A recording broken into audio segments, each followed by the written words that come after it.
Welcome to Unborn with Seth Gruber. Thanks for tuning in this week. Hey, we have a kind of a special episode, long-form interview and conversation we wanted to share with you this week. This was a conversation I had with the guys over at the Christ, Culture, and Coffee podcast. Really great podcast that equips Christians to defend their beliefs in the public square, going through the reasons why Christians believe what they believe, the evidence for the resurrection, and giving you tools to defend your rational faith in the public square. So go subscribe to Christ, Culture, and Coffee podcast. But they had me on last week to discuss why Christianity is pro-life, what this election means for the unborn, and how Christians should vote given the two polarizing choices that we have and what all that means for the Christian faith. I think it's a very important conversation and interview. We cover a lot of things, and I think it'll bless and encourage you and those in your life that you're having these conversations with at this very politically propitious moment. So go ahead and give this show a rating and review. Let us know what you think. It really helps. Go give the guys over at Christ, Culture, and Coffee some love, and we'll see you next week.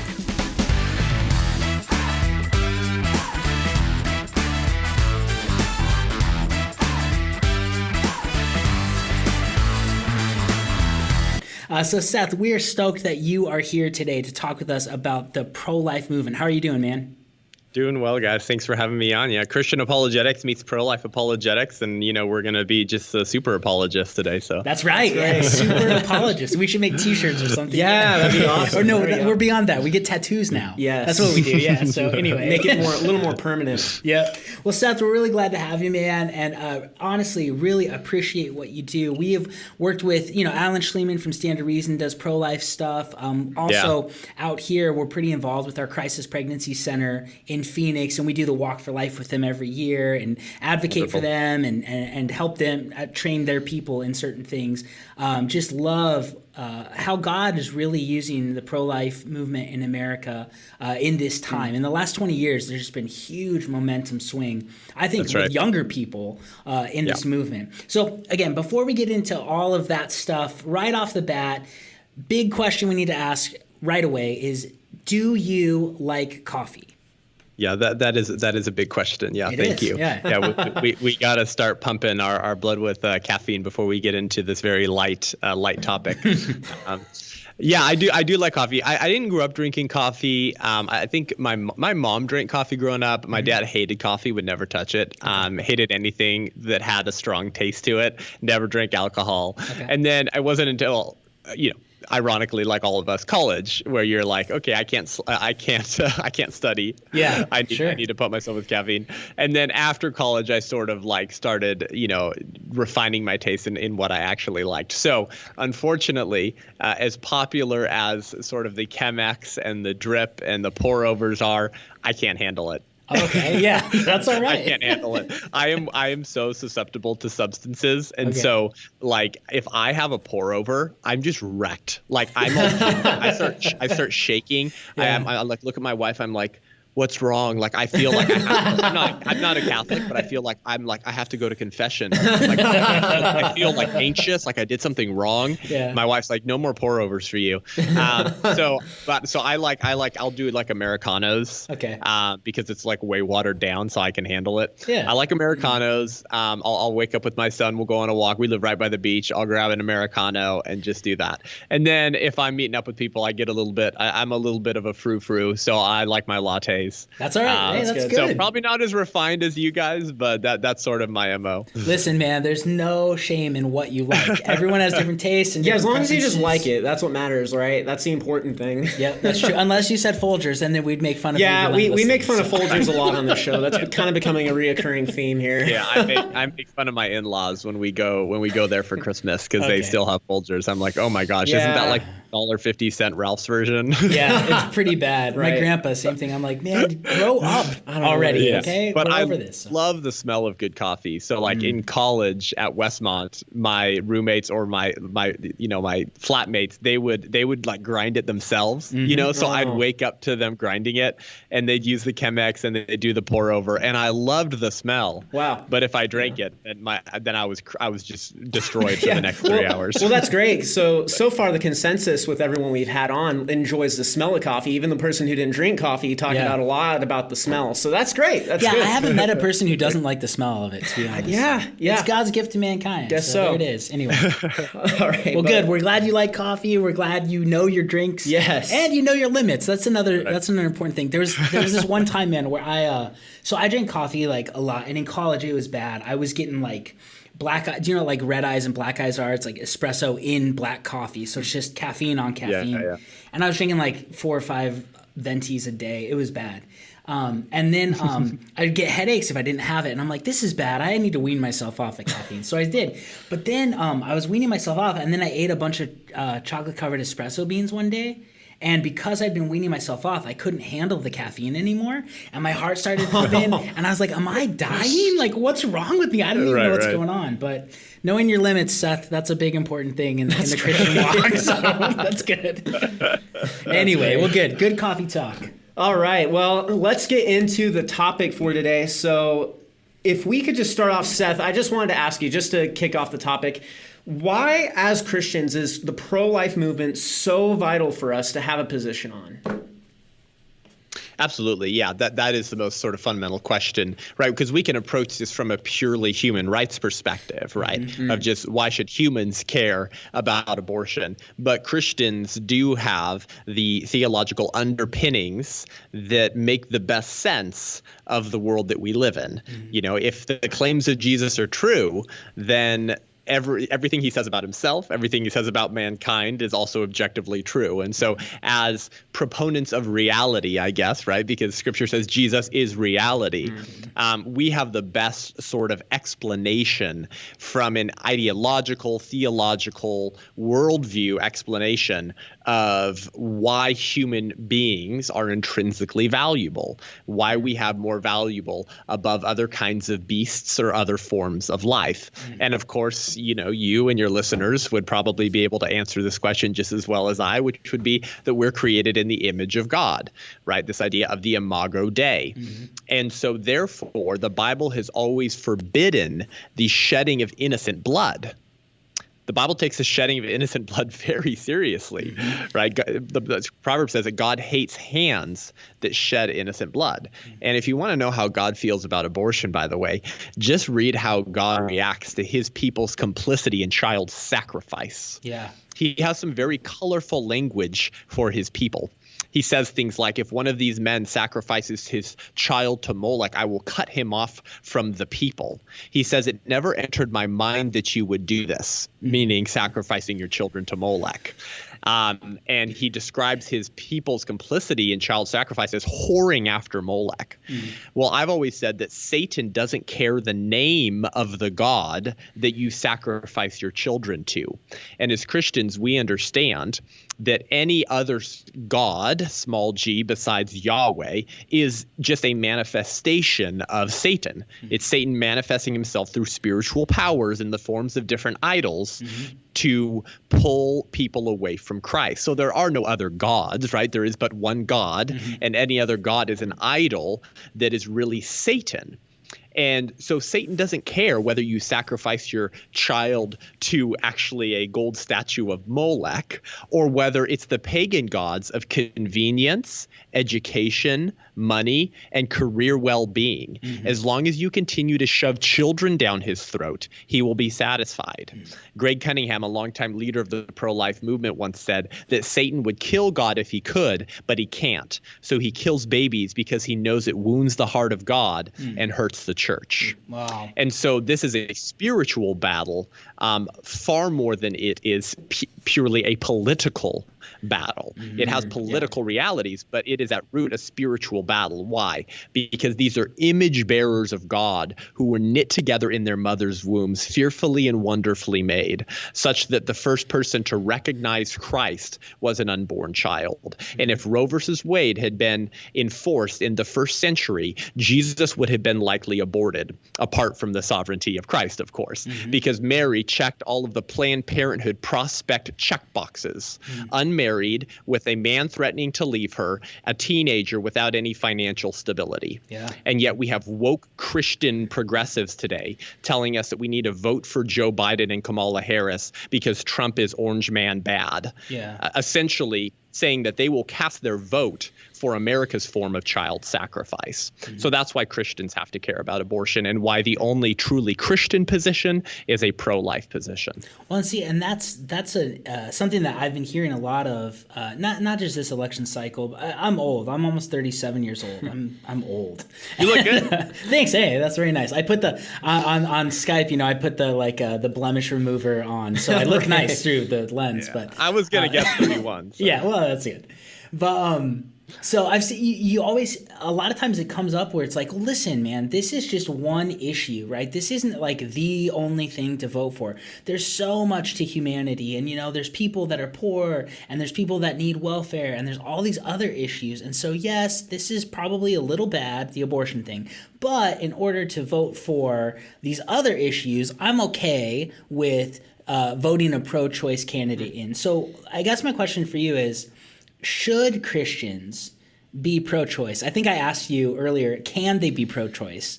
But the real question, of course you can do anything, even sin, right? You can do bad things. But should a Christian be pro-choice? Right. Great question, guys. You know what? I've been answering this question for a long time. I turned 29 this coming weekend on August 30th. And I've been answering this question since I was 18 when I did my senior project on abortion my senior year of high school. And that's really what sort of catapulted me into the pro-life movement. But I just recently decided to finally sit down and do an entire podcast episode on this question. So for your listeners, as Robby already said, go subscribe to Unaborted with Seth Gruber. As you scroll down, it's just two or three or four down. It's called Can a Christian Be Pro-Choice? And I think destroying the theological case for abortion or something like that. So I answer that question, and then I also tackle the ridiculous ways that woke Christians try to actually utilize the Bible or the silence of the Bible to argue for either biblical apathy on abortion or a pro-choice position from Scripture. And we can get into that depending on kind of where this conversation takes us. But my answer to that question is this. A Christian can be pro-choice, but not permanently. A good tree cannot bear bad fruit, neither can a bad tree bear good fruit. And when we come to Christ, particularly if we weren't raised in the church, we will have all sorts of ideas that need to be baptized. We might hold all sorts of opinions that will need to be abandoned. We might go to all types of places and associate with all types of people that will need to be abandoned, right? And as we begin to be sanctified, we begin to change how we think about the world. We put on gospel lenses. We adopt a Christian worldview. And then bad or sometimes evil ideas must be abandoned. I mean, this is we're just talking about sanctification. Yeah, right? exactly. And it is the role of the pulpit and of pastors and shepherds to help in that process. So can you be a Christian and truly be born again and hold a pro-choice position? Sure, but not permanently. That has to be abandoned. I think it would be strange for a Christian today to defend the premise that German Nazis were just filled with a bunch of born again believers. Yeah. We'd probably go, probably not, bro. Yeah. And so similarly on abortion, you can't continue in that way, just as we would say that with anything else, right? You can't continue to look at pornography and throw yourself into sexual immorality and continue to be a Christian. And Paul has a lot of powerful words, right? He has a lot to say about that sort of Christian justification, right? Shall we continue sinning so that grace may increase? Of course not. So that would be sort of my nuanced answer to that question, though I guess it's not that nuanced. It's pretty simple. But there can be no relationship between Christianity and the pro-abortion position. Yeah, that's really good, man. I think to make that distinction because again, as Christians, we can do stupid things, right? And we're growing in Christ. And as we're seeking him and following after him and being disciples, we're going to be sanctified. But yeah, the idea that does the pro-choice movement fit with the Christian worldview?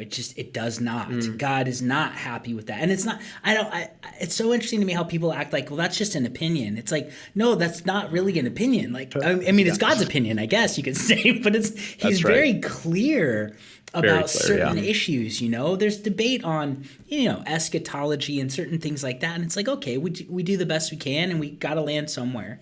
But this one, man, I don't know how people throw that into this category. You can't. And then that's the thing too. I'm thinking like it always stems back. Like obviously if you believe in the Bible is true as a Christian and you believe God's word and that human life is valuable, then if the unborn is a human being, then you should see it as valuable and you should defend it, right? Because as a Christian, that's what we should be doing in alignment with Scripture. So it's just thinking that through in that process, it doesn't really. That's where I guess you start to get into some of the arguments and stuff. But it's very interesting. It's like thinking. How can you rationalize as a believer the killing of a human life in the unborn? And so that's where it's really, I think it gets a little interesting, is that people who try to defend it from a biblical basis, they just have this fog over their eyes, in my opinion. That's right. Yeah. Yeah, that's right, Tyler. And you just exactly nailed it, right? Is that the fundamental question in the abortion debate is who counts as one of us? That's ultimately what we're asking, right? Yep. Who is part of the human race? And are all humans equal in value? And where does this value come from? Does our value as human beings, and therefore our right to life, stem from certain functions and capacities? Does it come from certain accidental properties that vary across person to person? Or is it grounded in a human nature? The pro-life answer to that question is it's grounded in a human nature. Yep. As soon as we accept the premise that human value and therefore right to life is dependent on your capacities or functions, then we now enter a world of Darwinianism in which the strong can kill the weak, in which might makes right. Yep. Because we do not have anything in common at a fundamental level as human beings except a human nature, right? And our properties and capacities and functions are going to come in varying degrees, right? So pro-choicers will say something like, well, it's okay to kill the unborn child through an abortion because the unborn child cannot feel pain. And so they're not fully viable, right? So I say something like this, well, have you heard of a disease called congenital analgesia? And they go, what's that? And I say, well, it's actually a disorder in which born people cannot feel any pain. So you could slit open their wrist and they would start bleeding out and look at you and they might as well just tell you a joke. They wouldn't feel anything. Can I kill them? And they go, no. And I go, okay, well, I guess then human rights and right to life can't be grounded in the ability to feel pain, right? Yeah. And I could do this, guys, for the next 30 minutes with you. Yeah. I could start taking every pro-choice argument and I would expose the bigotry in that argument by pointing to the fact that the same type of functions or capacities you argued were necessary for the unborn to have a right to life can also be found amongst born people who don't have the same possession of those capacities or to the same degree that you say the unborn must have to have a right to life. So then it gets down to the question is who counts as one of us and where does this value come from? Exactly. And then if they say, okay, well, it's not about, certain characteristics or traits or abilities we have, then is it literally about location, like you're in the womb and then you're out? So location makes you a human being or not? That's nonsense. Does the birth canal magically confer personhood? No. Is there some type of uterine fairy that sprinkles personhood conferring fairy dust on the child through the 6-inch journey? It's just silliness, right? Where one is, as Frank Beckwith says, has no bearing on who one is. So we could crush these pro-choice arguments for days, but ultimately what the pro-abortion advocate is assuming is one of two things. Either the unborn is not human, or they are a human, but they're not a person. Yeah. Now the burden of proof is on them to explain what's the difference between a human and a person. Yeah. And what capacities are necessary for one to be a person. And whatever capacities or functions that they point to say for the litmus test of personhood, I can show them a born person who would fail to meet the litmus test of personhood you just presented for the unborn child. Yeah. So at the end of the day, the pro-abortion position, guys, destroys human equality because it grounds human rights in functions and capacities that we don't have in common. It's only by grounding human value and a right to life in our human nature, which is the only thing we have in common, that we can maintain human equality. Yeah. No, dude, that's a great way to say it. And that's the absolute truth. And it's fascinating right now because we're seeing, a culture war over that skin color doesn't make somebody better or worse, right? That's kind of the idea. However, it's the same group who is demeaning another portion of society and saying, well, if you're an unborn, that does discriminate you. That's right. Yeah. Our culture is sort of primed for this conversation right now. Oh, yeah. Because let's just assume, okay? Let's assume the premises of the Black Lives Matter proponents, okay? There's systemic racism in our country. And the 1619 Project from the New York Times, that's our true founding, because that's when the first slaves hit the American shore. So therefore, that represents who we are far more than 1776, when we articulated the ideas of natural rights into law. And while we fail to live up to those values, and while we fail to adequately apply those natural rights to all Americans, the story of America is a upward struggle in equity, in fairness, in attributing those natural rights to all Americans. Yes. No, that's not America, according to Black Lives Matter. We're systemically racist, root and branch from our inception, and our institutions are infected with systemic racism, which is ironic because the left controls all the institutions. So it begs the question, why didn't you root out the systemic racism? But let's just assume that those claims are true, okay? Yeah. What they're getting at is a fundamental pro-life position. It's a fundamental pro-life ideology, which is that our value is not based on accidental properties like skin color. That's why we would be in agreement with the phrase Black Lives Matter, even though we wouldn't support the Marxist organization that wants to tear down the family and kill black babies, because we agree with the phrase. And the reason is because it's neither Jew nor Greek, slave nor free, white nor black. Our value is based on our humanity that comes from being image bearers of God. Yes. But those same people, as Robby just accurately observed, that decry racism because it mistreats innocent human beings based off of capacities that they have no control over, i.e. skin color, will then turn around and support one of the most pro-abortion organizations in the country, Black Lives Matter, Planned Parenthood, and they discriminate against unborn human beings based on capacities they have no control over, namely being smaller and more developed and less developed. And that's what's crazy, because it's like, if you think about it, it's a people group who in the past had been dehumanized, who now is fighting against that while dehumanizing an entire new population of the people group. Robby, one of my greatest frustrations in the last 6 months has been the majority of Black America's willingness to support the Democratic Party and to support the pro-abortion position. And I sit there and I figuratively bang my head against the table and say, why, God, why? Same people whose ancestors were denied full rights of personhood because of something they couldn't control about themselves are supporting the same political bleeping party that enslaved their ancestors and now promotes a modern form of that ideological bigotry in denying the unborn human being full rights of personhood because of capacities they have no control over. And well, I think something that we don't talk enough about in culture either is that, like, the Americanized legal abortion was created out of racism. Like, they specifically placed Planned Parenthoods and legal abortion clinics in Black neighborhoods to reduce the Black population, because it was created out of a racist act.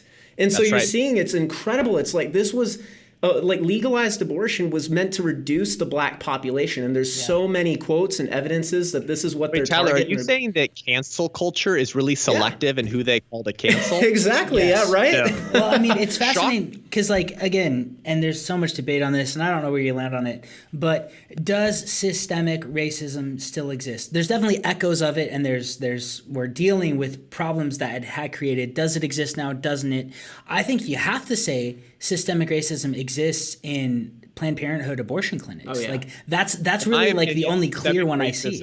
Exists in two places: affirmative action that's racist against Asians and whites, and the abortion industry. According to a study by Protecting Black Life, they found that 79%, so let's call it 80% of Planned Parenthood surgical abortion facilities are located in minority neighborhoods and black neighborhoods within walking distance of that surgical abortion facility. Margaret Sanger, the founder of Planned Parenthood, was a racist and eugenicist who spoke at a KKK rally. Who provided the inspiration for Hitler's eugenics policies. She hobnobbed with American eugenicists who helped launch the American eugenics movement, while Hitler was sitting in a jail after a coup attempt in Munich, poring over the writings of the founders of the American Eugenics Society and writing them freaking fan mail. That's crazy. Saying that their book was, quote, his Bible. Margaret Sanger hobnobbed with these American eugenicists and also helped write some of the inspirational policy for Hitler's eugenics policy in Germany. And Margaret Sanger launched the Negro Project with the express intent of decreasing the amount of black people, right? And she wrote to a pastor by the name of Dr. Clarence Gamble, amongst others, because her goal, guys, was actually to get black pastors on board with her Negro Project, which was to infect urban minority communities with birth control and sell it as an empowering tool, with the ultimate goal of creating less black people. And she said to a letter to Dr. Clarence Gamble, "We do not want word to get out that we want to exterminate the Negro population." And we have a statue of Margaret Sanger outside of one of the massive Planned Parenthood facilities. And Planned Parenthood continues to give the Margaret Sanger Award, I believe, on an annual basis. And guess one of the recipients of the Margaret Sanger Award was? Hillary Clinton, who said that she was proud to receive and be recognized alongside women like Margaret Sanger. So as it turns out, cancel culture is very selective in who they call to cancel. And they care that the movement that they support, which results in the slaughter of 1 million image bearers every year, has its inception in the American eugenics movement and racism, and even with the KKK. That is disgusting. Well, and it's amazing people don't know about it. One thing I wanted to just clarify, because I think this is important before we move on to the next question, is when we talk about the image of God in us, right? And again, theologians debate over what exactly is that? What is, you said human nature. If our dignity and value isn't rooted in our human nature, then none of us have anything else in common, right? Or all of us don't have something else in common. So when you say human nature, what would be kind of like a street term or a normal way to say, this is what I mean by human nature? Human beings. Yeah. I don't get into too much into the weeds with it. I don't complicate it too much because here's why. I believe that eternity is written on the heart of man. I believe that, as Romans said, man is without excuse.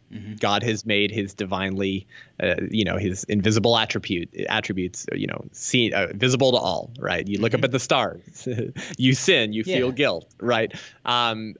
And I think that reality tends to be self-evident. And I think that reality in this case is that regardless of political partisanship, regardless of religious opinions, human beings fundamentally believe that human beings are more valuable than any other form of life. Now, will they all say that? No, they won't. But if you push them on that, they will, right? So they'll say, no, we're just another form of life floating around through the world, right? That they'll say things like, that animal rights are just as important as human rights, because ultimately we're all just floating atoms crashing around in the universe, and there's no creator, so therefore no one is intrinsically valuable, right? And then I always ask them, why are you so passionate about animal rights? Why does it matter? Exactly. Right. But then you can ask them, I'll ask them something like this. I'll say, are you really telling me that there's no difference between eating a hamburger and a Harold burger? Yeah. Are you really telling me that there's no difference between you stopping by the In-N-Out drive-thru on your way home and you stopping by to eat your child on the way home? Mm-hmm. You're saying those are fundamentally morally equivalent. No, of course not. That's disgusting, Seth. How could you say that? Okay, well, you just proved yourself wrong. Yeah. You just proved that you actually believe human beings are intrinsically valuable because of a human nature. And it's that human nature that makes us different than any other form of life. And of course, we could get into the philosophical weeds if we want, right? Well, a rational nature, that all things being equal will be realized given time. And we could get into more of that. But ultimately, pro-lifers just make a very simple argument that we have value and we have equality because of a human nature. And most people at a fundamental sort of moral reflex level, they just get that. And that I think that's evidence of God, right? The rain falls on the just and the unjust. The eternity is written on the heart of man. So I like to start with those self-evident premises that our founders crafted into our founding document. See, and that's what I agree with. And that's where, like, I didn't want people to overthink it. Like, when you say, Imago Dei, and, okay, so how am I an image bearer? I sometimes think it's a category error, because it's not what you do, it's what you are. You are a human being, therefore you're valuable, right? It's not something I achieve, it's what I am. And that's, I think, the fundamental crux of it. And pro-life philosophers, they'll go deeper, right? Sure. People have done great work on this. Frank Beckwith, Patrick Lee, of course, my mentor, Scott Klusendorf, Greg Kokel, many others, Christopher Kazor, and I think, therefore I am, right? That we have a fundamentally rational nature. But then someone might say, well, what about someone who is brain dead, right? So what about someone who is severely mentally handicapped and is not able to practice sort of cognitive mental capacities in the same way that you and I can, And then the pro-life philosopher responds, well, no, the fundamental question is, all things being equal, that capacities run central to who we are, So they'll say, is a dog not a dog just because they can't bark? Yeah. If they lose the ability to bark. Well, no, it's still a dog. So the mentally handicapped individual who can't achieve the same level of mental excellence as you and I, all things being equal, they still would. That doesn't mean they're not a human being. Yes. And we can get into those conversations. Sometimes we have to with pro-abortion philosophers that are going to offer, more carefully crafted arguments. Yeah. But for the pro-choice run-of-the-mill, right, individual on the street level, a simple argument from human nature should suffice. Yeah, I agree with that. And it's because they're a human, right? Like the unborn is not a human. Well, what is it? A dolphin? Is it a chameleon? Like, what's in there, man? Like, it's crazy. I have 4 kids, and every time they've come out, and they're human beings. It's insane. I got lucky, right? No, that's how it is, because humans beget humans. That's what they are. And before they ever achieved anything or learned language, they are a human being. They have a human nature. And so I think that's really important for us to just be able to anchor it in that. And you're right, we do need to get into the philosophical things with arguing with certain people, but on the street, people get that idea. But I just don't want people to get confused on, well, what do you mean by human nature? And when do we get it? That's important. We get it at conception, like, because it's what we are. Yeah, that's right. But I do want your listeners to be aware of the moves that will be made by the pro-choice people in their lives. So your friends, family members, or coworkers who might disagree with you. What are they going to say? What's going to be their next move when you graciously engage on topics of abortion? And you say, I believe abortion is wrong because I believe it's always wrong to intentionally kill innocent human beings. That's what abortion does. And so therefore I believe abortion is wrong. The pro-choice person at this point, for your listeners, will say something like this. Either they'll say, well, it is cellularly human, so it has human DNA, but it's not a human being. And we can correct that by pointing to the science of embryology, which has clearly communicated for decades that from the moment of conception, the unborn child is a whole human being. So they're not like a skin cell that just has human DNA. That's confusing parts with wholes, right? When I scratch off my skin cells on my arm, those somatic cells that come off are not human beings, are they? No. But they're cellularly human. They have human DNA. but they're not a human. They're part of the whole. I'm the whole entity, okay? So your listeners need to understand that many pro-choicers will take the anti-science route by saying, okay, the unborn has human DNA from the moment of conception, but it's not really a human. No, from the moment of conception, that's a whole human being. What does that mean? It means that from the moment of conception, the unborn child already has everything they need to realize their full growth and development as a participating member of the human species. Just like me at 28 years old has everything I need to realize my full growth and development as a 40-year-old. Am I 40 yet? No. In fact, I recently found out, actually my wife recently found out that men don't reach their mental peak until their 40s. Really? And she was very encouraged by that. She was really hoping. She's like, this hope, all right, and I said, thanks, babe.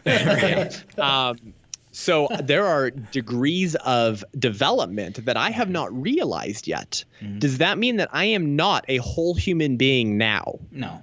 Of or course that, not. Or that you weren't when you were 5 years old, or that you weren't when you were an infant. We could do the toddler to the teenager to the adult. Sure. We could ask that question about any human being at any tick mark along the continuum of human development. So similar, the unborn child has everything they need to realize their full growth and development. Okay, that's how you debunk the first move of the pro-abort, who says, okay, it is a human in the sense that it's cellularly human, but it's not like a whole human being. No, it is a whole human being. Then they'll say, and this is really where the abortion debate happens, is right here. They'll say this: it's not a person. And this is the type of historical bigotry that the advocates of genocide have always resorted to, is separating the term human from person. And my university speaking tour last year, which was supposed to wrap up at UC Berkeley and my alma mater, Westmont College, unfortunately both got canceled in March because of COVID. And those were going to be two really fun events because Berkeley's crazy. And Westmont's been infected by leftism, theological liberalism. In fact, Westmont College hires pro-abortion professors. Really? And I know that because I had email correspondences with them, and we can get more into that on another episode maybe. But so the idea that I was articulating in that speaking tour was that the proponents of genocide have always separated the term human from person in order to dehumanize a subset of human beings that they had a vested interest in exterminating. This is what the Nazis did to the Jews. This is what the racists did to African Americans. And this is what pro-aborts do to unborn children. In each case, in each historical case, you guys, the proponents, the defenders of genocide, did not deny the biologically human nature of their victims. They weren't going around saying that Jews are not biologically human if you look at their DNA. They were saying they weren't persons. And that's the same thing that the pro-abortion movement does to unborn children. That's the second move that the pro-abortion movement makes, is to argue against the personhood of the unborn and argue that only persons have rights. So would you say that the move is to basically say, I'm God and I'm not deeming value and worth on you? That's what they're doing, right? A person is I value. All the time. At the end of the day, abortion is a way for individuals to deify themselves and determine who gets to live and who gets to die. Yeah, that's exactly what it is. That's fascinating. And then you dehumanize. That's exactly what it is. They're dehumanizing them. Do you think it's ironic that in a primarily naturalistic, scientific society, people run to a metaphysical argument to make their case? Like I know biologically it's a human being, but it doesn't have this magic sauce called personhood. Well, what is that? Like on your worldview, what does that even mean? I didn't think there was a ghost in the machine. I didn't think. You deny the existence of an objective reality. So how then are you going to metaphysics and asserting your form of objectivism to defend the pro-choice position? It's very funny that the pro-choice movement, by and large, is packed with secular humanists and atheists who don't hold to an objectively true universe, right? They're not objectivists. They don't believe in objective truth, but they're sure convinced that pro-lifers are objectively wrong. Yeah, that's true.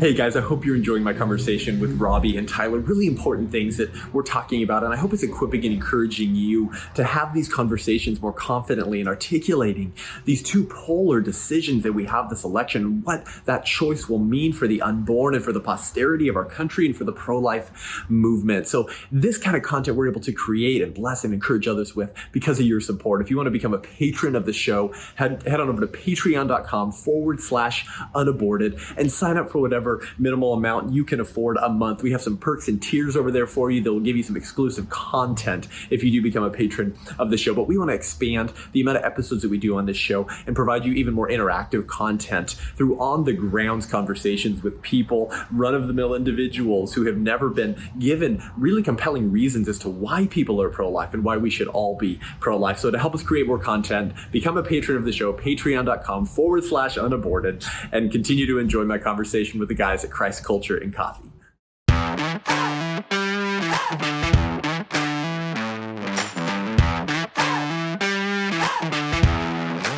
Yeah, so I wanted to actually redirect the conversation a little bit again back to Biden and Harris, because you were mentioning about them as political candidates that are probably the most pro-choice option that we've had for a presidential office in history. And do you kind of want to elaborate a little on that?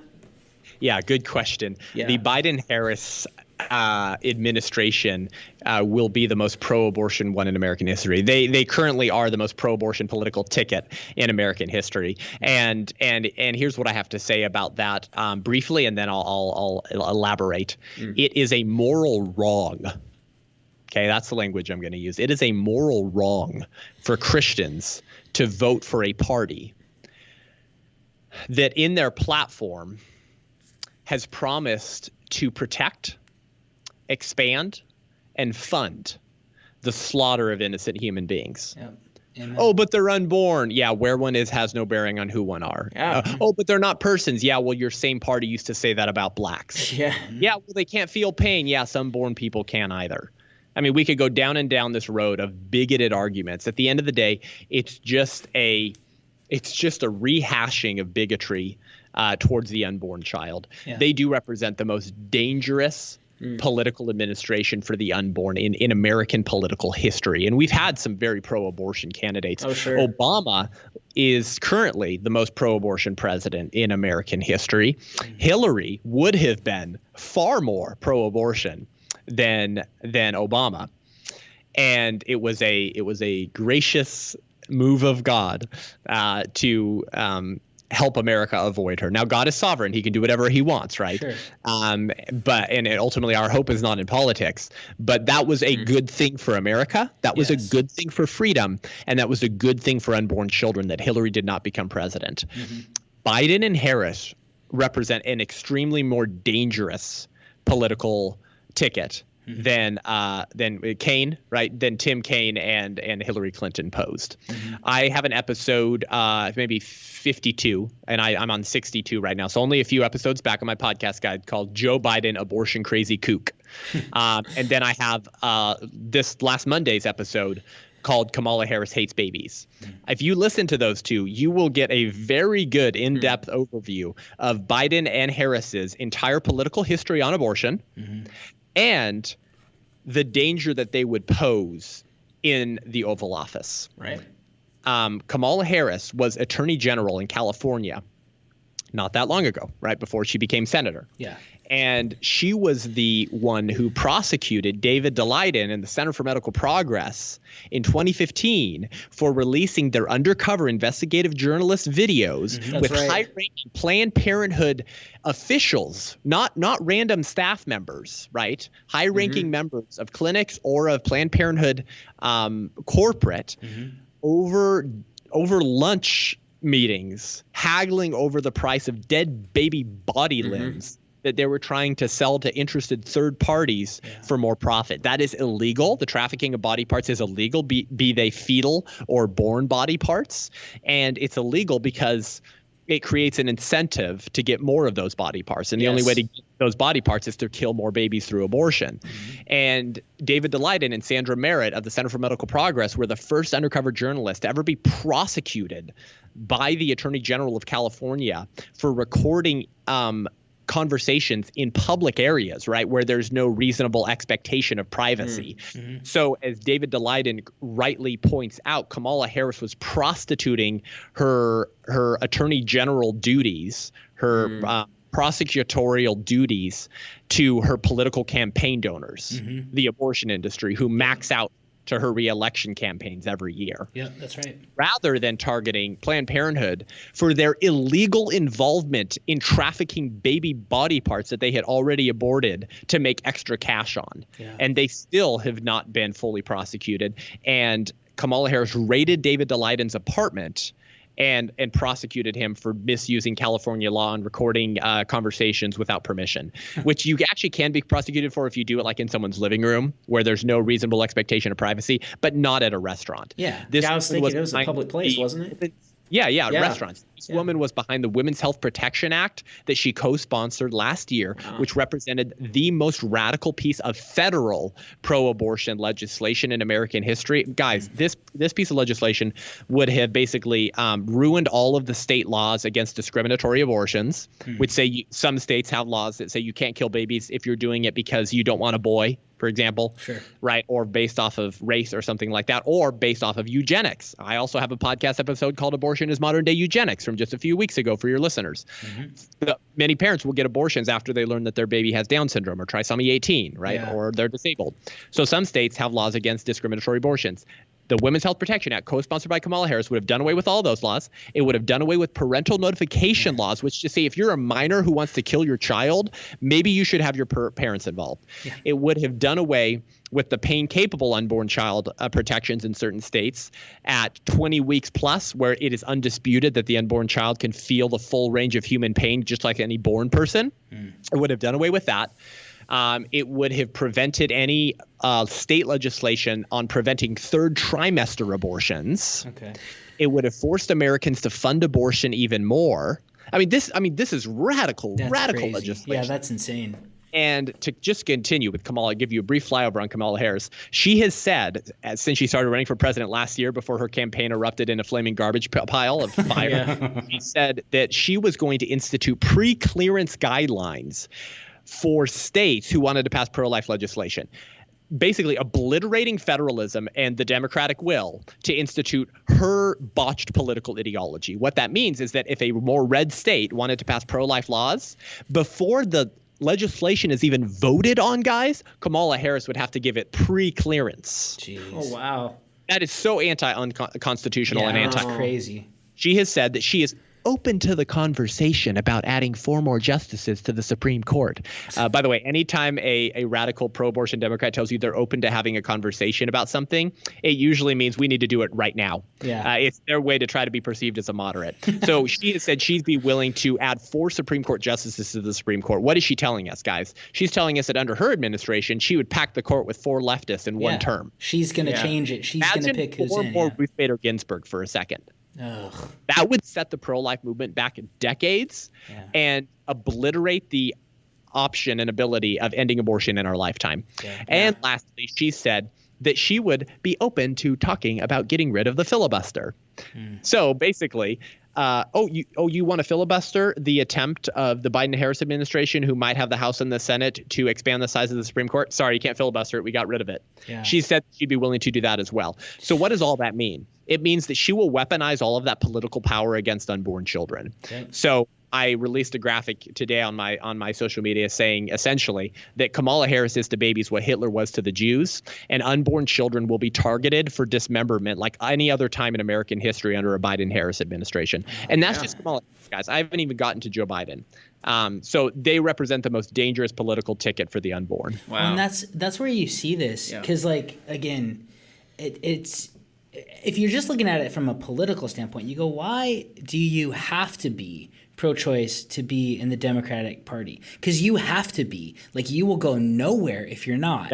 Bernie Sanders said that to be part of our party, you have to be pro-abortion. You have to be. And so with that, and it's always masked as women's health, which it's not. It's devastating to women's health. care. Yeah, it's crazy. Not on board with reproductive health care, Robby. No, I'm Some not. kind of bigot. Yeah, I'm bigoted towards killing innocent lives. Yes, but that's where it gets back to. This is a spiritual war. Because why? I mean, from a human standpoint, you go, why be so rabid about something like that? Like, it's insane. Like, you can't really believe you're helping that many. You're not helping people. And that's the case. It's not a political thing. It's a spiritual battle. Satan's waging war against the image bearers of God, which he's been doing in different venues and in different ways since the beginning. He wants to annihilate It's not about reproductive healthcare and the political operatives who use that type of euphemistic linguistics, that type of euphemistic gymnastics to communicate that. The reason, guys, why they have to work so hard to reinvent the English language to describe the limb tearing of children as reproductive health care is because reality has an annoying tendency of reasserting itself in our lives, right? The great conservative consolation is that reality reasserts itself in the end. It did with slavery. It did with the Holocaust. Reality has a tendency of crawling back up out of the grave that you dug it into and slapping you in the face, right? That reality has a tendency of doing that. And that is why political operatives have to resort to doublespeak, right? Doublespeak is the idea of, saying the lie about the truth, saying that the good is the bad, the evil is the good, right? The lies are the truth. This is very Orwellian. And the reason why people have to do that is because at a fundamental level, guys, and this is very important, I believe at a fundamental level, the partisans of abortion know fully well that these are little human babies. And I can give so many examples of that. For example, June Medical versus Rousseau, the big abortion decision that was at the Supreme Court just in June or something, June or July. And it was out of a Louisiana law that simply required this. You ready? You ready for how radically pro-life bigoted this is? It simply said, abortionists ought to have admitting privileges at a local hospital, just like every ambulatory surgical center. Well, I mean, literally every surgeon or ambulatory surgical center has to have admitting privileges at a local hospital to expedite the process of checking in a new patient if for emergency reasons, for emergency care. And frequently there are botched abortions. Women's, uterine wall can be torn through. They can start bleeding internally. And abortion clinics, believe it or not, shocker, are usually not equipped to care for the health of women because they don't really care about the health of women. So all this law said was, hey, we just need to treat abortionists and the abortion industry and hold them to the same high level of medical care and standards as all other forms of surgeries. I mean, how non-controversial is that, right? So what this law did was it forced the partisans of abortion to either affirm that they care about women's health above everything else, or expose their real faces, take the mask off, and show us that you're partisans hacks who hate unborn children, and you're willing to sacrifice the life and health of the very women that you claim to wake up to serve in order to maintain abortion access. That's what that decision revealed to us, folks. And you guys can go back on my podcast. I have a whole episode about that as well. And the reason why it revealed that was because we have plenty of cases in which women have died because they didn't have the best care available to them at the abortion clinic. So why is it controversial, pro-choicer, to ask the abortion industry to have the same standards as every other surgeon to ensure best care for the women? Here's the answer. They knew that very few abortion clinics or abortionists could meet those standards. And we know that because there was a Texas decision just like it several years ago that was struck down by the Supreme Court. And I can't remember who wrote the majority opinion, but the point he made in it, he was one of the liberal justices. One of the points he made in it was that about 50% of Texas's abortion clinics would have disappeared had that law been upheld because so many of those clinics wouldn't have been able to meet those standards. So what is the abortion industry telling us? That's a little vignette that communicates this truth. The abortion industry doesn't give two flipping bleeps about the health of the women that they claim to serve because they're quite willing to boycott policies that would ensure the highest level of protection for those women's health in order to ensure that no access to abortion is limited whatsoever, which means that it's really about cash. It's really about making money on the slaughter of preborn children. So now now this gets to a much more debased and disgusting type of discussion, because they're not just people who have self-deluded themselves into believing that it's truly just reproductive health care. That's just a phrase that functions as a political cudgel to bash pro-lifers as not caring about health care when they're the ones who are endangering the health care of women in order to expand abortion. Yeah. So these are people who are serving Satan, who is the first and original and most passionate murderer of babies. He is the dragon in Revelation waiting for Mary to give birth to eat her child. He is behind Pharaoh's command to kill all of the babies. He is behind Herod's command to kill all of the babies. Satan loves killing babies, and he does it because he knows it wounds the heart of God and fragments the church and creates broken people. Right. So as Christians, what do we do about this? Obviously, you can't vote pro-choice. Like, I don't know every single person who listens to our show, but like, you just can't. Like, that's right. If you want to live a consistent Christian life, you have to be pro-life and vote pro-life. Yeah. And so obviously that's something. Obviously prayer is huge. Obviously talking to your friends, listening to your show, Seth, getting equipped on how do I change people's minds about this. But what are some other things that we can do as believers to wage this spiritual battle? That's a really good question. Yeah, what can we do? Yeah, let's definitely wrap up with that. Firstly, I would add one comment to what you just said about how we have to vote pro-life. I absolutely agree. However, here's an interesting sort of caveat to that conversation that most pro-lifers are not aware of, and it's something that most pro-lifers may not be equipped to think through well, unless they hear it from a more seasoned pro-lifer. And I'm not talking myself up necessarily, but I've been in the movement for a long time. Yeah. In a situation where you have a pro-abortion Republican, running for, let's say, the House of Representatives, right, running for a congressional seat, and you have a pro-life Democrat. Is there such a thing?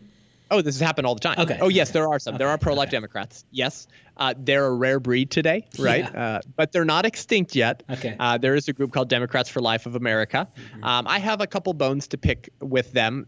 They're proponents of this sort of whole life ethic, consistent life ethic, which says you're not really pro-life unless you support universal basic income and open borders and universal health care, and because you have to be pro all lives. So they conflate protection of life in the womb with quality of life outside the womb. Okay. And that's a moral outrage. Those are not the same. Yeah. But there's this idea that you're not really pro-life unless you adopt all of these other, sort of positions. So I don't like that about them, but they pressure their Democrat Party to make room for pro-lifers and to change their abortion extremism, right? Okay. And there are some legislators. There might even be one senator, though I could be wrong. There might be one senator, but I believe there's none. There's not a single pro-life Democrat senator except maybe one. But there's some representatives that are. Okay.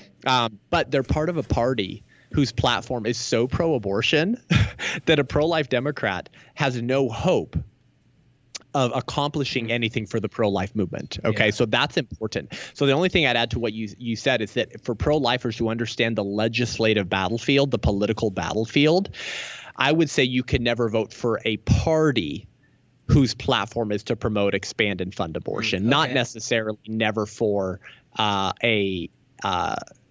never for a pro-choice person, because in that circumstance, we as pro-life individuals actually have to vote for the pro-choice Republican. And I know that sounds weird, but listen to me.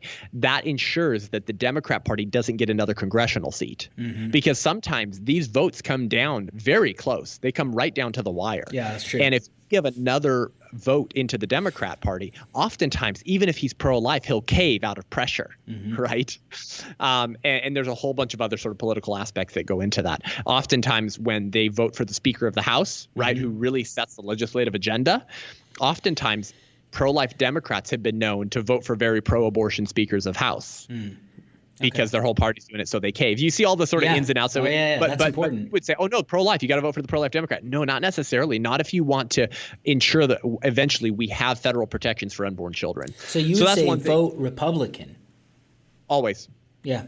See, and you're from California, so this is kind of crazy from my perspective. Yeah. It's like a Californian saying that. Yeah, but you have to. And people go, oh, Seth, you're such a single issue voter. Excuse me, would you be a single issue voter on slavery? Yeah. Oh, Sure. well, Seth, yeah, that's not the same. How is it not the same? If you believe that human beings are intrinsically valuable and that human life begins at the moment of conception, then human rights and a right to life have to be granted to all humans, whether they're in the womb or outside the womb, whether they're dependent or not dependent, whether they're small or big.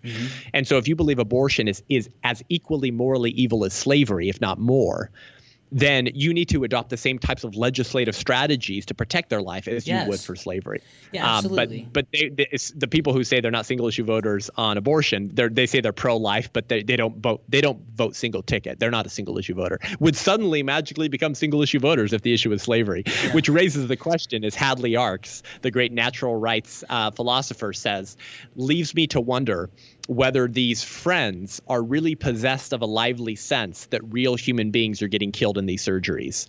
Because if they were possessed of that sense, they would be just as politically committed to protecting the unborn as they would have been as abolitionists in 1850. That's right. So anyways, those are little political intricacies maybe for your listeners. But what can we do as Christians? Well, one, you can have no part to do with evil. You can have nothing to do with the evil of the abortion industry, which means don't kill your children. Now, I know that sounds like a duh, but many Christians have been known to obtain abortions because they want to avoid shame. And guess what? They're not the first ones to do that, right? This has been done before.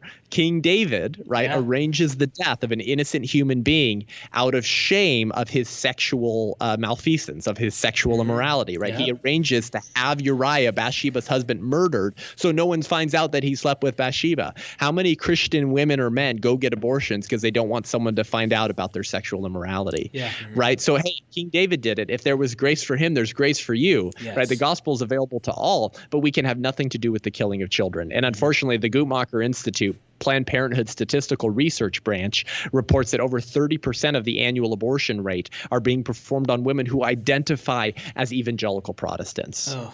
So this is happening within the walls of the church. That's terrible. Now, that leads me to my second point, which is this.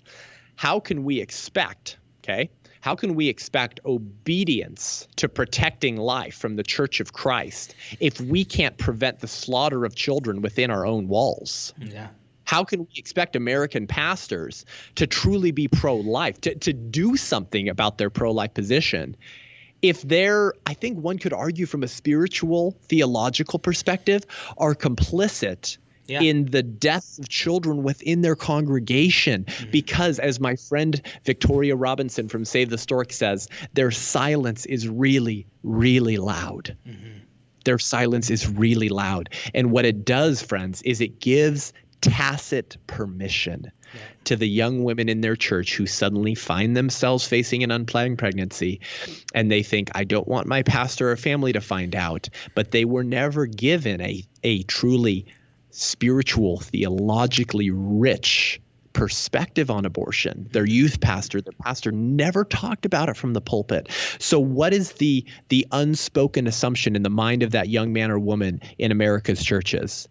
It must not be that big of a deal, right? That becomes the unspoken assumption. So the silence of our pulpits is deafening, friends. Well, and there's an opposite side and again, because I believe the Bible is true, and sexual immorality is a bad deal, but maybe we make too much out of sexual immorality, and so the shame and guilt from that issue, which is wrong, overshadows, but killing an innocent human being isn't as bad as being ashamed of having premarital sex, which is a crazy thing. But I think that's what's been happening for the past 30, 40 years in American churches.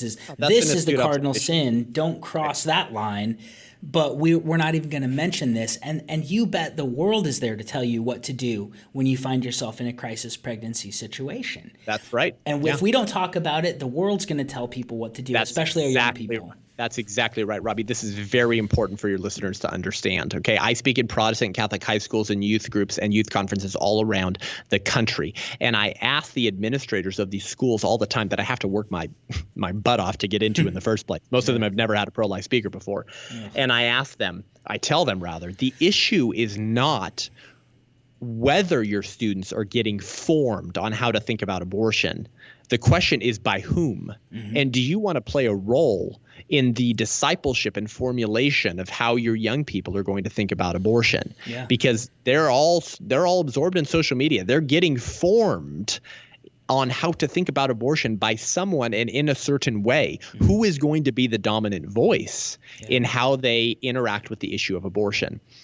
And sadly, that voice has often not been the church, right? Francis Schaeffer once said that every abortion clinic ought to have a sign out front that says open with the permission of the Church of Jesus Christ.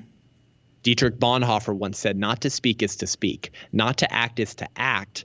God will not hold us guiltless. What does that mean? It means that there is no such thing as moral neutrality on the killing of children. You can't take the middle road. If you stand in the middle of the road, you're going to get run over by a truck. It's time for us to pick sides. It's time for Christians to abandon their, I will argue, sinful obsession with ensuring that they're not perceived as partisan.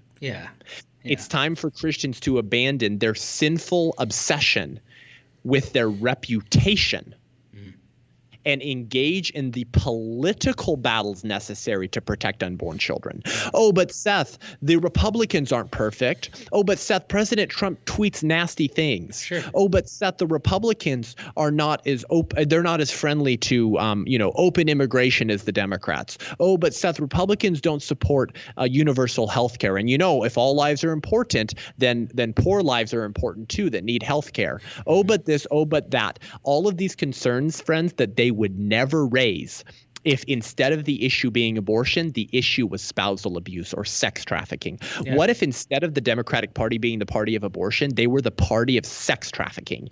And the Republican Party, with all of its same flaws that we can have debates over, was the party of anti-sex trafficking. Both parties have flaws. One party is flawed beyond all belief. One party is so flawed that it becomes a moral wrong to vote for that party, because in so doing, you are empowering their political grab for power to protect the very injustice in question, namely the trafficking of children. So if the unborn child is equally valuable, then how can you lend support to that party? So secondly, pastors have to get bold. It's time for pastors to get into the pulpit and stop being silent about the abortion of the lambs and start decrying abortion, start articulating an ethic of life, start getting their people on the sidewalks outside of abortion clinics with signs that say, we will adopt your child.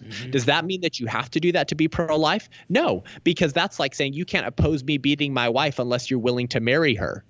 We don't have to adopt personal responsibility to adopt children to be truly pro-life. We don't.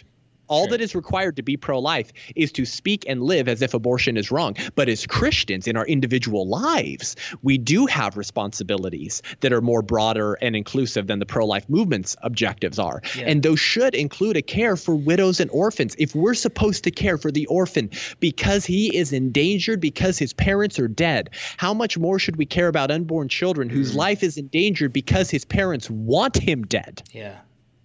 If the church cares about evangelism and reaching the lost, who is more lost than a woman entering a hitman facility who has reached such a low point in her life that she thinks she needs to pay a hitman to kill her child?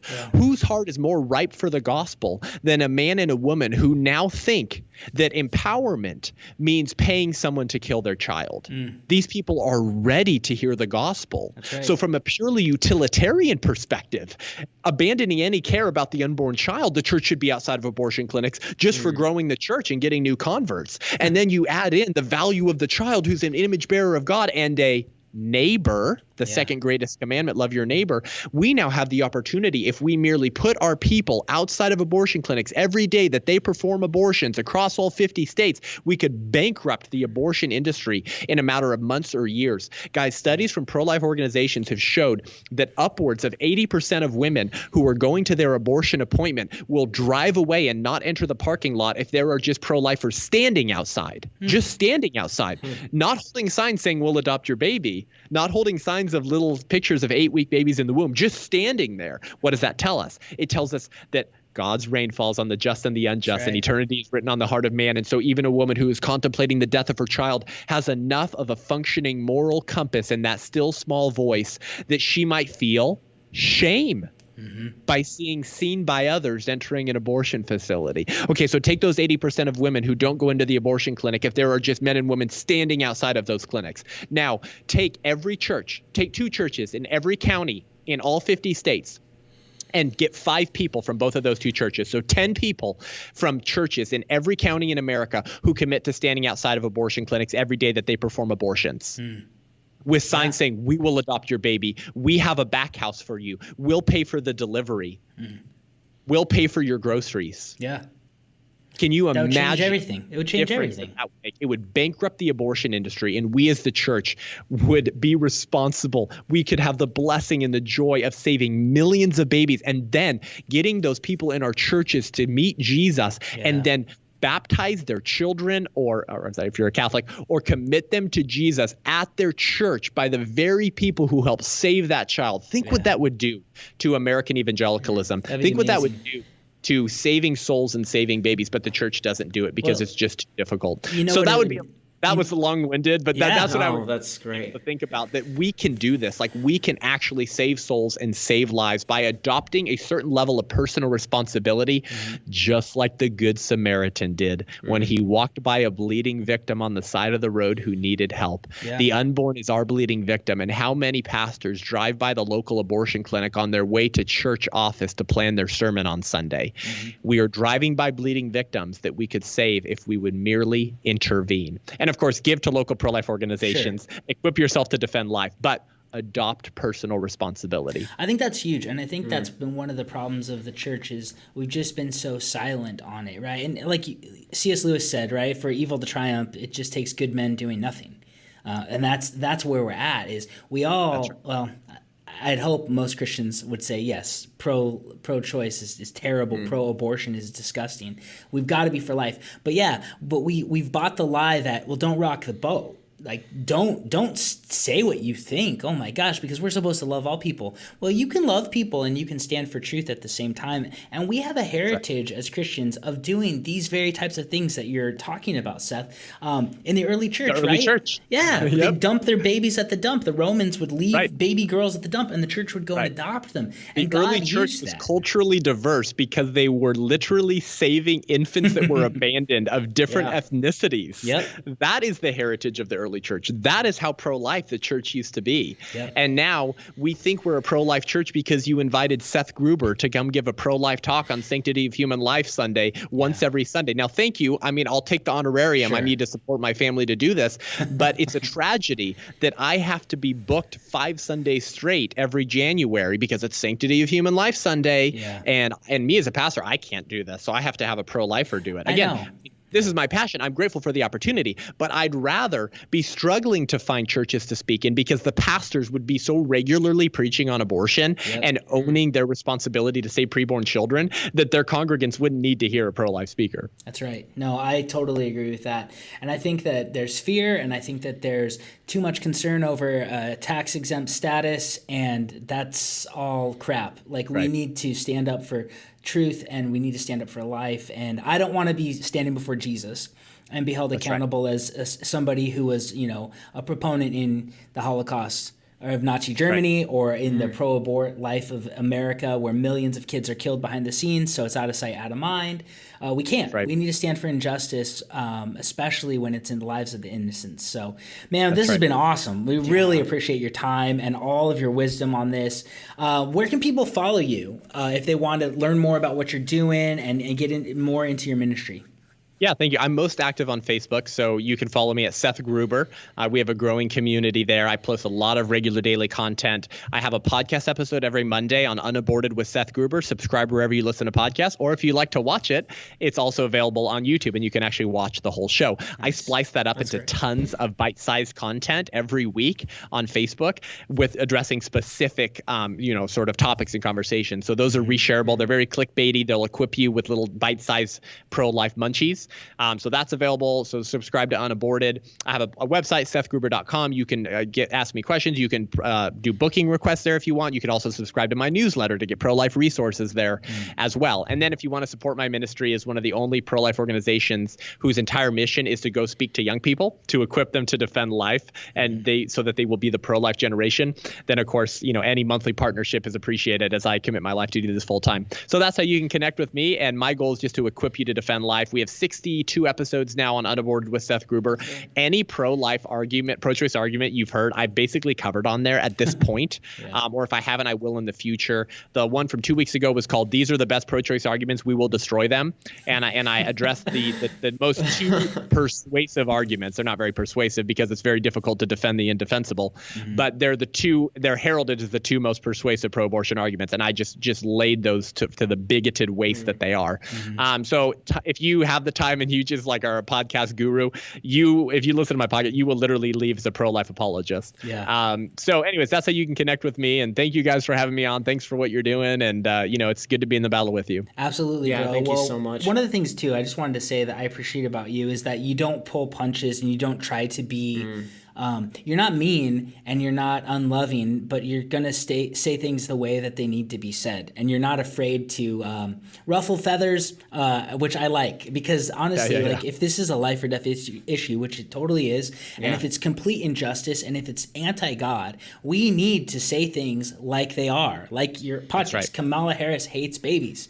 It's just true based on facts of how she's voted. It's true. So I appreciate that you don't try to be the guy who doesn't rock the boat. We should rock the boat on things like this. The pro-abortion movement and their political serviles, the Democratic Party, do need to be ruffled. Absolutely. I completely agree with you on that, man. So, hey, thanks so much for being together with us today, Seth. We really appreciate what you're doing. Hey, listeners, go and check out what Seth is doing. Go subscribe to his podcast. Go to his website. Get him to come to your church. Get him to speak on a Sunday. It doesn't have to be in January because it's Sanctity of Life Sunday. That's right. Have him come out. Have them come speak. And to as your guys' churches are opening up, as your listeners' churches are opening up, depending on the situation they're in, I am currently booking my pro-life church tour called "I'm Alive," and it's all about equipping the church to love their unborn neighbors and stand for life. And the whole service is built around pro-life. And I'll preach from the Word of God. It will be a biblically sound sermon, but it will be equipping and it will be encouraging and it will be convicting. And then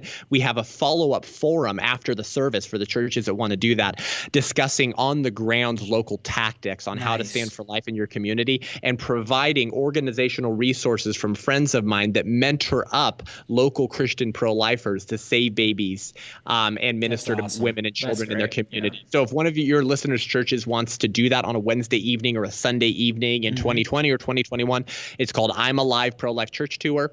And you can find out details about that on my website as well. Bro, that is awesome. Are you willing to travel internationally? Because we have people in the UK that listen, and even in Canada. I travel nationally and internationally. Cool.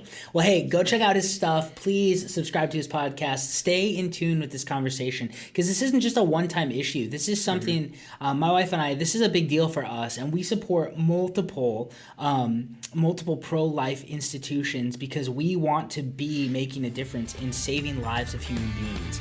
And so we need to put skin in the game. We need to put time in. We need to utilize our talents and our treasures in order to save image bearers of God. So let's go out and let's make a difference with that. But thanks so much for being with us today on Christ Culture and Coffee, and we will catch you guys next week. All right, thank you.